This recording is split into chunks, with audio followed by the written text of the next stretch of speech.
अस्सलाम वालेकुम नाज़रीन, आपको अपने चैनल में खुश आमदीद कहते हैं। कर्ज़े जां की आने वाली किस्त की बात करेंगे, जिसमें नशवा कहती है हमार के बारे में कि इसने उस लड़की को ईमन को हरासा किया है और उसको कहा है कि वो उसकी कुछ वीडियोज़ है इसके पास, अगर वो अपना केस वापस नहीं लेगी तो ये उसकी वीडियोस वायरल कर देगा। और फिर जब उसके जो ताया जान हैं वो हमार से लेकर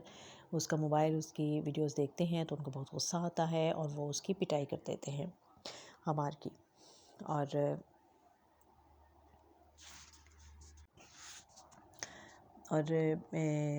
वही जो विक्टिम जो लड़की थी उसका गाड़ी के साथ एक्सीडेंट हो जाता है।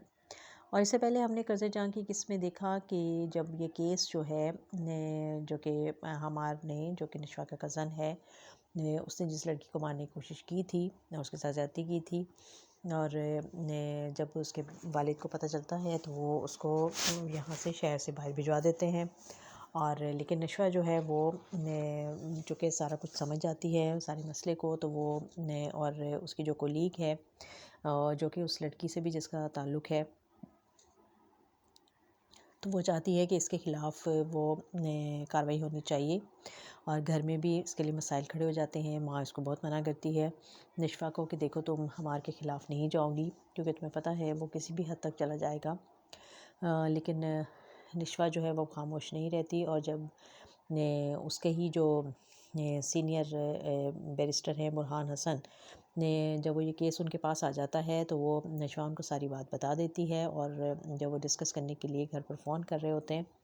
तो नशवा उनसे सारी बात कर रही होती है, तो वहीं पर हमार ये सारी बातें सुन लेता है और वो शोर मचा देता है और वो कहता है कि देखिए यही मेरी दुश्मन है, इसी की वजह से एफआईआर कटी है और यही मुझे फंसाना चाहती है। और सब घर वाले इकट्ठे हो जाते हैं, बाप भी आ जाता है और वो फिर उसे आराम से तरीके से उसको समझाता है। लेकिन नशवा जो है वो इस मामले से हटने को तैयार नहीं है। माँ तो बहुत उसको मना करती है कि देखो हमारा और कोई ठिकाना नहीं है और हम यहाँ रहे हैं सारी उम्र, मैंने अपनी बहुत इज़्ज़त बनाने की कोशिश की है और यहाँ पर अपना ठिकाना बनाया है, लेकिन तुम अब ज़रा से इन मामलात से पीछे रहो और तुम हमारे से दुश्मनी ना लो।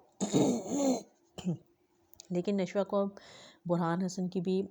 हमायत मिल गई है और वो कहते हैं कि ठीक है, हम ये केस हम लड़ेंगे और तुम मुझे सारी जो तुम्हारे पास इंफॉर्मेशन है मुझे दे दो। और फिर वो उस दिन फ़ोन पर सारी उसकी नशवा की और हमार की बातें भी सुन लेते हैं कि जब हमार उसको धमका रहा होता है तो वो ये सब कुछ सुन लेते हैं। और नशवा जो है वो घर आके जब नाश्ते की टेबल पर भी ये सब बात होती है तो वो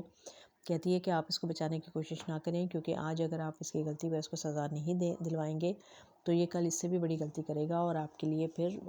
सब कुछ संभालना मुश्किल हो जाएगा। जिस पे ताया समझ जाते हैं उसके ताया कि ये तो ऐसी बातों से टलने वाली नहीं है। वो आराम से उसको अपने पास बिठाते हैं और समझाते हैं और कहते हैं कि ठीक है, तुम मुझे सबूत ला के दो,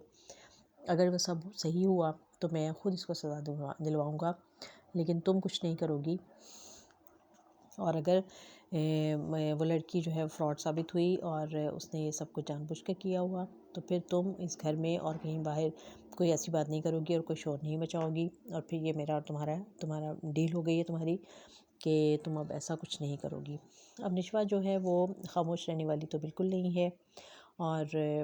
वो चाह रही है कि उसे सारे मामलात जो हैं वो आगे बढ़ाए। फिर जब वो ऑफ़िस जाती है अपने और अपनी फ्रेंड को ढूंढती है, उससे बात करना चाहती है, उससे कहती है कि चलो बुरहान साहब के ऑफ़िस में चलते हैं और सारे मामलात जो हैं वो अब केस के लिए शुरू करते हैं। तो वो कहती है कि नहीं, कोई ऐसा केस नहीं है,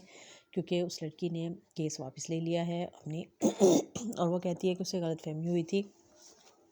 और हमार का कोई इस सारे मामले में हमार का कोई भी किरदार नहीं है और उसने गलती में उसमें लगाया था, इल्ज़ाम लगाया था। अब ये नशवा के लिए बड़ी अजीब सी और हैरत अंगेज़ बात है और वो कहती है कि ये कैसे हो सकता है। और वो फिर उसकी फ्रेंड उसको बताती है कि देखो हमार का फ़ोन आया था उस लड़की के पास और उसने कहा था कि अगर वो केस वापस नहीं लेगी तो वो जो वीडियोज़ हैं उसके पास वो वायरल कर देगा और वो इससे बदनामी से बचने के लिए उसने वो केस वापस ले लिया है और अब वो हॉस्टल भी छोड़ रही है और वापस गाँव जा रही है अपने। तो अब देखते हैं कि नशवा जो है वो इस केस के पीछे कहाँ तक जाती है और क्या बुरहान साहब का साथ मिलेगा, तो वो